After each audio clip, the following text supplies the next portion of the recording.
By the early 1930s, Jeffersonville was growing by leaps and bounds.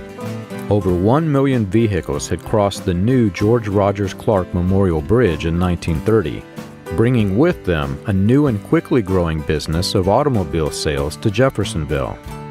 Even during the Great Depression, employment could easily be found across the river in Louisville, and those who had automobiles could easily find jobs.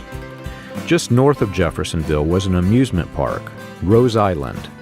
It was a favorite place for after-church gatherings on Sunday until the Episcopalians introduced dancing on their boat rides. This caused so much controversy that the sterner sects segregated themselves from the more liberal Christians of the 1930s who participated in the dancing. Rose Island had an amusement park, a hotel, a swimming pool, a wooden roller coaster named the Devil's Backbone, and a Ferris wheel. It also had wolves in a pen, monkeys in a cage, and a black bear named Teddy Roosevelt.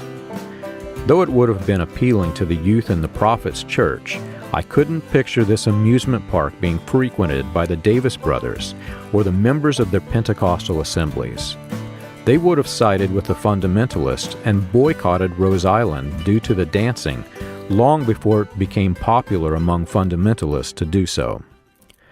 Digging through the newspaper articles, I found an obituary for Roy's brother, Dan S. Davis, in the June 15, 1949 issue of Courier-Journal.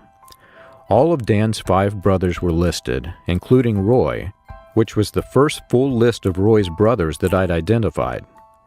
The obituary stated that Dan was the head of the East Market Street Mission in Louisville. At first, I had assumed that Dan had eventually left Jeffersonville to start a new church in Louisville, but the word mission in the name caught my eye. If he was still a Pentecostal minister in 1949, what was the mission? By the 1940s, Pentecostalism was decreasing in popularity, and their mission was to survive. Why not East Market Street Pentecostal Church, or similar to Roy had deceitfully used, East Market Pentecostal Baptist? Was the prophet involved with this mission? Is this why he called Roy Davis's Pentecostal Church the Missionary Baptist? I found the initial charter granted for the mission.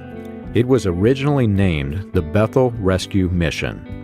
Using that name, I found several advertisements in the Louisville newspaper. Having only recently learned about the Ku Klux Klan's propaganda and negative views of the Jews, one advertisement in particular caught my eye. Reverend Dan Davis preached a sermon entitled, "The Jews' Covenant with the Antichrist." This title sounded so familiar to what I could imagine the prophet preaching, which he more than likely had learned from Roy Davis. The prophet taught that the gospel of Jesus Christ was not for the Jews, a doctrine that most Christians, including the biblical apostle Paul, would have strongly disagreed with.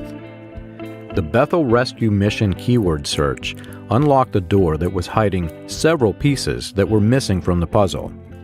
In 1939, Reverend Dan Davis was arrested on charges of criminal conspiracy. Dan was on a mission, like his brother Roy, a mission to quickly accumulate a large sum of money. And I wanted to know what that money was being used for. I found another letter to the editor of the Courier-Journal newspaper. Dan had opened the church with the name Bethel Rescue Mission, and it was the same name that many people had been using for Hope Rescue Mission of the Bethel Baptist Church. He and Roy could ask unsuspecting donors to contribute to the Bethel Rescue Mission, and they would mistakenly assume that their money would be managed by trustees of the Bethel Baptist Church. Knowing that both Dan and Roy Davis had Pentecostal churches that deceitfully misled people into thinking Baptist, and that the prophet had used the same strategy in claiming to have been ordained in a Baptist church, the pieces of the puzzle were suddenly starting to fit together.